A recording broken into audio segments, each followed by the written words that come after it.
Stop whatever you're doing. Close the tabs. Tell your boss you're on a break. Because what we're about to walk you through, it's not just news. It's the NFL's version of a civil war. The system is breaking, the locker room is boiling, and the man causing the entire Cleveland Browns franchise to unravel hasn't even touched the field. Shadur Sanders isn't just being benched, he's being buried. And the worst part?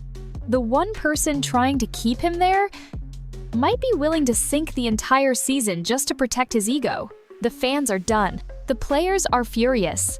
And now, a former Browns quarterback has come forward and dropped 3 industry-shaking bombshells on the table. Let's unpack it, because this is the script the Browns tried to hide. You ever see someone win a chess game 3 moves into the match and the board hasn't even cleared yet? That was Shadur Sanders in the preseason. While most rookies were trying to stay calm, remember the playbook, and not trip over their own cleats, Shadur walked into the building like he already owned it. Swag turned all the way up, poise, like he'd been there for a decade. And the command? Man, he had veterans listening. That's rare. That's different. Then the lights came on, and it got real. The Browns tossed him out there against starting-level NFL defenders, expecting a small step forward. What they got? Surgical precision. Pre-snap reads that looked veteran-level. Throws into tight windows with unfazed swagger, and the kind of leadership that can't be taught, only felt. He didn't just play well. He dominated like someone who had no business slipping into the 5th round. The reaction inside the building? Panic, excitement, confusion. Because what do you even do when the quarterback you plan to slow develop suddenly drops 300 yards on your starters like it's Madden? What you do is write a check. Because before the media could finish praising him, before the next preseason game even kicked off, the front office made one of the boldest moves in modern Browns history. They gave Shedeur a monster contract extension, the kind of deal that sets off Twitter firestorms, talk radio meltdowns, and front office fistfights. The kind of deal rookies don't get. But it wasn't about stats. It wasn't even about performance. It was about recognition. About locking up a franchise-defining talent before someone else caught on. It was a quiet but thunderous power move. A move that went over the head of Kevin Stfansky. Because let's be clear, he didn't ask for this. He didn't co-sign on this. This was the front office saying loud and clear, "We saw enough. This is our guy." And just like that, the entire quarterback room was thrown into chaos. Shedeur hadn't even played a regular season snap, and yet he had the biggest contract in the room, the most respect in the locker room, and the least support from the head coach. Behind the scenes, that deal cracked the foundation of power in Cleveland. Because the moment the front office made their investment public, they took authority away from Stefanski and handed it straight-faced to a 1-year-old rookie. That's not just a personnel decision, that's a political nuke dropped inside the coaching room. And ever since, the Browns haven't looked like a team on the same page. Because this contract? It wasn't just money. It was a message. So let's talk about the wreckage, because at this point, the Cleveland Browns offense isn't struggling, it's straight up collapsing. The team sits at 1-5. Let me say that again. 1 win. Vive Loses. A record so bad it doesn't just reflect bad luck, it screams dysfunction. And the worst part? This isn't tanking. This isn't some genius front office plan to get draft picks. No, this is who they are. Every single week, the Browns are stepping on the field with Kevin Stefanski holding the clipboard and a busted playbook on the sidelines. The plays? Predictable. The results? Pathetic. The game plans? Lifeless. Just look at the offense. Actually, what offense? The last time the Browns scored over 20? You'd have to dig through weeks of game tape like you were searching for ancient NFL artifacts. It's so bad, the red zone might as well be surrounded by landmines. They get within 20 yards of scoring and melt into a puddle. It's like the coach sees the goal line and decides, "That's far enough, fellas." And somewhere in the background, fans are praying for even a field goal. Now, here's where it gets wild. Shadur Sanders, the rumored future, the so-called savior, is watching all of this unfold. From the bench, with a baseball cap on. And who's on the field instead? Dylan Gabriel. Every week, Stfansky jogs him out like a valet handing over the keys to a car that won't start. Dude is the king of conservative. Your team needs 12 yards. He throws 5. It's 3rd and long. He's dumping it off behind the sticks. This man will scramble just to protect a 1-yard gain. They call it game managing. He's managing to make fans walk out of the stadium by halftime. The offense plays in slow motion. There's no urgency, no spark, no juice, none of that. And yet Stfansky keeps rolling him out there. Why? Because deep down, this has nothing to do with Gabriel's talent and everything to do with control. It's not just the losses piling up, it's the way they're losing. Clock draining, backpedaling, field goals, settling football. And while the Browns are bleeding out every Sunday, the answer is 5 feet away, wearing number 12, covered in playbooks, drenched in potential. Analysts see it, players see it, even opponents see it. Shedur's got the arm, the swagger, and the vision this team is starving for. He could walk into this dying offense tomorrow and give it CPR with a single throw. But instead, he stays on the sideline while the Browns keep losing, while Cleveland stops believing. This isn't just a slow fall, it's leadership in free fall. And the man at the top? He's still pretending it's all part of the plan. Here's what nobody in the mainstream media wants to talk about. Shadur Sanders is QB3, but he's acting like QB1. And the players? They see it, they feel it, and, more importantly, they respect it. Because while the coaches are ignoring him, while the stat sheets show 0 snaps, and while the headlines talk about Dillon Gabriel fumbling another game, there's a story unfolding inside the locker room that most people are missing. Shedeur has already won over the team. All across the sideline footage, there's one connection that keeps popping up. Shadur Sanders and Myles Garrett. Not a handshake. Not one-time dap. No veteran-to-veteran level talks. Strategy breakdowns. Smiles. That look. The look real ballers share when they know they're in the trenches with someone who gets it. This is the emotional part people skip over. Myles Garrett is more than just a Pro Bowl beast. He's the heart and soul of this Browns team, a future Hall of Famer, a leader, a tone setter. And throughout the preseason and those first miserable weeks of the season, he kept going back to Shedeur, laughing with him, talking game plan, hyping him up. And if you were paying attention, you'd remember what Garrett told him early on. "We're gonna need you, bro." He didn't say that to Dillon Gabriel. He didn't say it to veteran Joe Flacco. He said it to the rookie QB, the one the coaching staff tried to bury. That means something, because a locker room, especially in the NFL, knows before the media knows. Real players know who's built for this and who's faking it. And by now, it's obvious where the trust lies.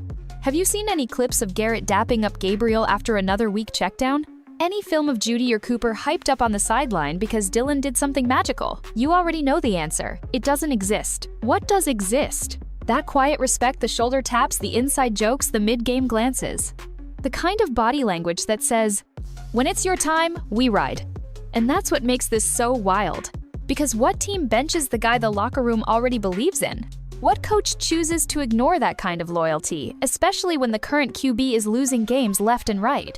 It's not just bad coaching, it's tone-deaf leadership. The team knows who the real QB is. The fans know it. The tape knows it. And Shedeur? He hasn't said a thing publicly. No interviews, no whining, no drama. He's just working, smiling, thinking, waiting. Because when they finally call his name, he's not just walking into the game, he's walking into a team that already has his back. By now, the question everybody's asking is the same. Why isn't Shadur Sanders starting? He's electric, he's respected, he's already shown what he can do. The offense is tanking. The team is flat. And the veteran leader basically stamped his approval on the kid in full public view. So again, why is QB3 still QB3? Let's cut the noise and get to the uncomfortable truth. It's not about football anymore. It's about ego. All signs point to a coach, Kevin Stfansky, who's no longer making decisions based on what's best for the team. He's making decisions that protect his image, his control, his narrative. Because when Shadur smashed expectations in the preseason, the Browns front office didn't wait. They stepped in. Fast. They gave the rookie a franchise-level contract extension before the season had even started. That wasn't an endorsement, it was a declaration. This is our guy. This is the future. And that right there, that broke something. Because Stfansky didn't greenlight that move, he didn't push for that extension. From everything we've heard and seen, he wasn't even bought in yet.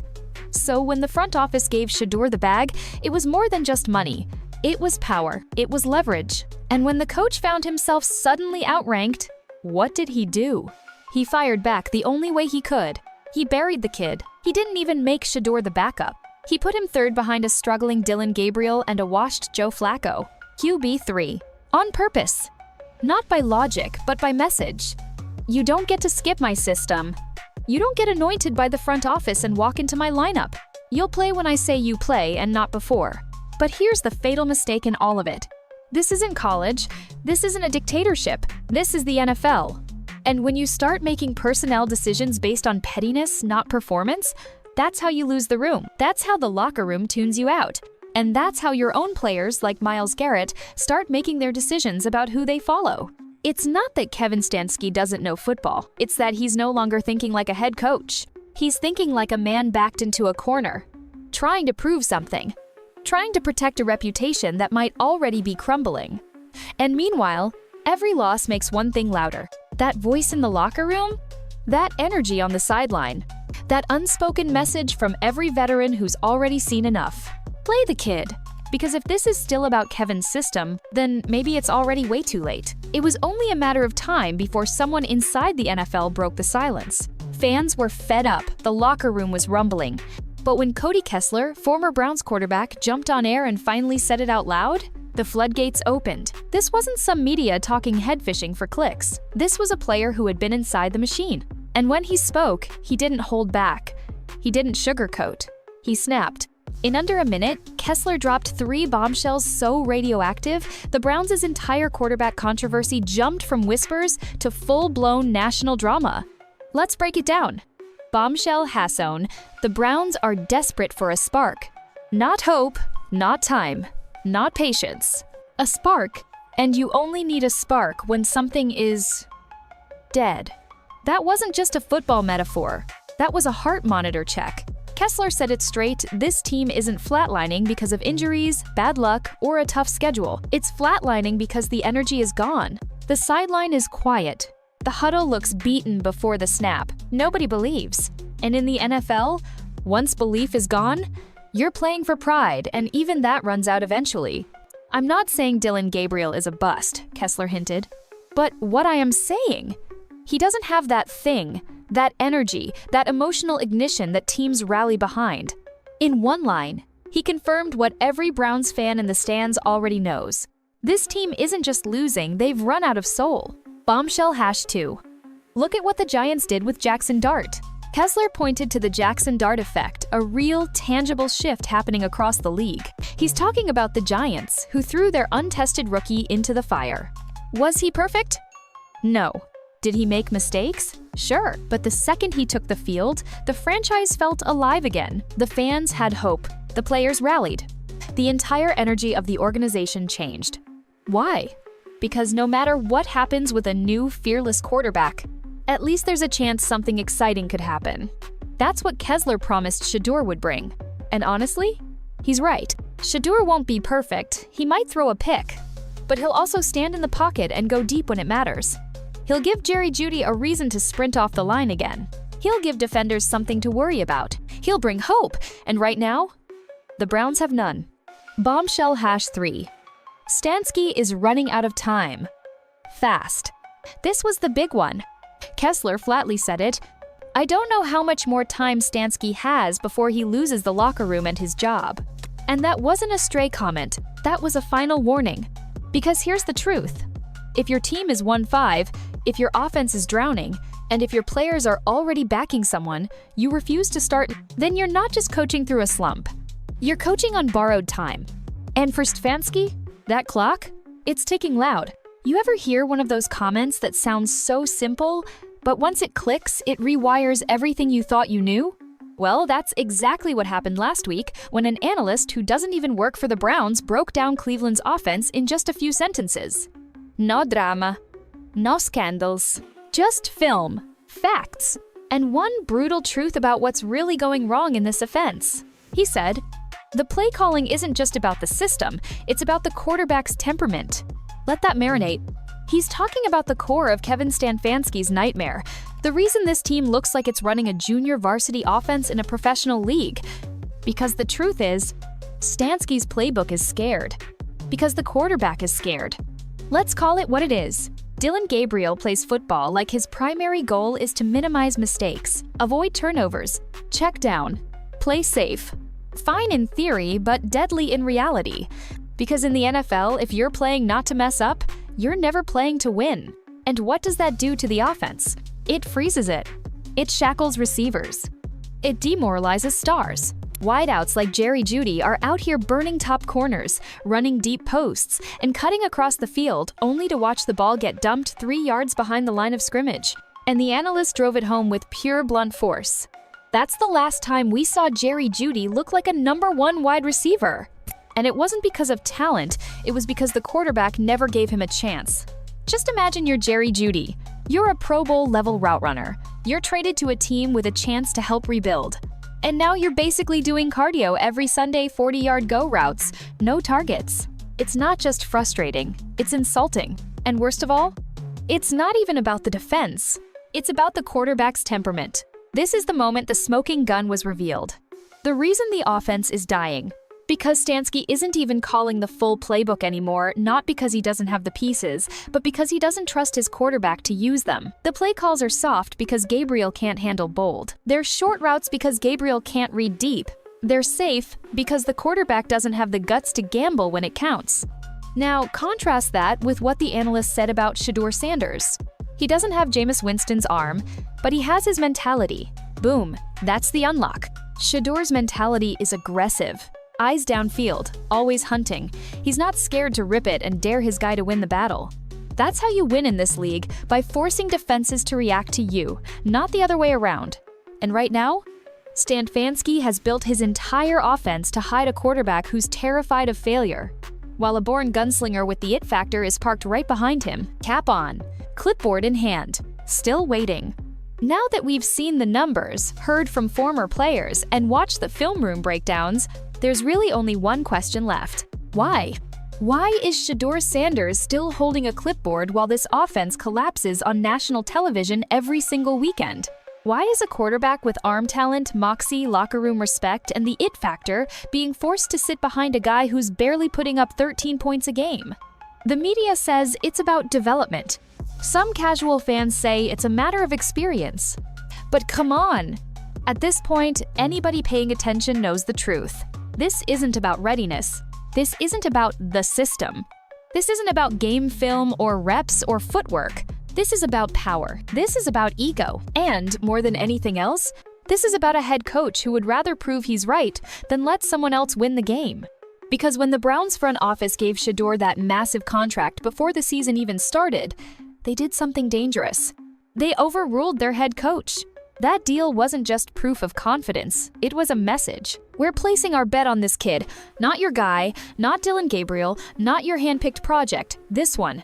And behind the scenes, that move shattered the established order. It exposed a rift inside the organization. The front office saw the spark. The coaching staff saw a threat. And Kevin Stefanski?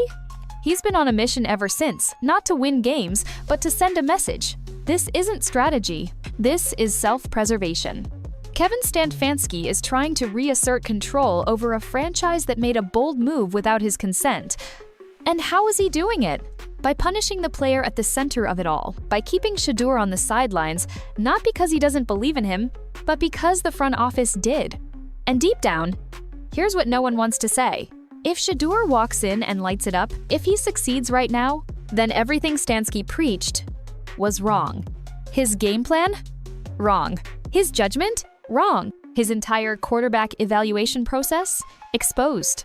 So he'd rather lose ugly with his guy than win beautifully with someone else's. Is it coaching? Is it pride? Is it fear? Whatever you want to call it, just understand this. While the team bleeds, while the season spirals, while the locker room fractures, end quote, the man making the decisions isn't asking, how do we save this season? He's asking, how do I save face? You can bench a player, you can control the depth chart, you can manipulate the press conferences. But in 2025, let me tell you what you can't control anymore. The fans, the media, and the internet. Because the stadium has officially turned. What started as whispers, chants in the cheap seats, subtle tweets from fan accounts has exploded into a full-blown revolt. The city of Cleveland is no longer watching football. They're watching a takedown. Chants for Shedeur are echoing through the stadium, louder and more frequent every single week. Tickets aren't being sold to see a 1-5 train wreck. They're being bought by fans praying they'll be there when Stfansky finally cracks and lets Hasontu take the field. You turn on sports radio in Ohio for 5 minutes and it's the same conversation. Why is Shedeur still not starting? Why is Kevin still employed? How bad does this have to get before someone upstairs steps in? And that's where it gets real. Because this isn't just about what the fans want anymore. This is about what the owner is watching in real time. Let's be honest, ownership doesn't care about hurts, feelings, or scheme fits. They care about results, narratives, and fans with pitchforks. And right now, all three are crashing into the front office like a wave. The media has flipped. The stories are out. Headlines like, "Has Kevin Stefanski lost the locker room?" "Why the Browns are wasting a once-in-a-generation rookie QB?" Anonymous sources inside the facility say time is running out. Sources? Rumors. Anonymous leaks. The playbook for what always comes right before a firing. Meanwhile, Cody Kesler and other former players are going viral on Twitter. Every click, every share, every reaction is just putting more pressure on the Browns brass to make a choice. And the most dangerous part? It's not even about whether Shedeur's ready. It's about the perception that this team is willingly shooting itself in the foot. Because if Shadur is as good as everyone says and the coach still won't play him, that's no longer just a controversy. That's coaching malpractice. Whether it comes from fan pressure, from the locker room boiling over, or from the owner walking down to the sideline himself one Sunday afternoon, make no mistake, if things keep going like this, a breaking point is inevitable. It's not a matter of if Shadur Sanders will take that field. It's a matter of how loud the crowd has to scream before the Browns finally listen. And when that moment comes, Cleveland won't just be watching. They'll be ready to erupt. Here's the thing about suppressed potential. It never stays buried for long. You can try to hide it behind the depth chart.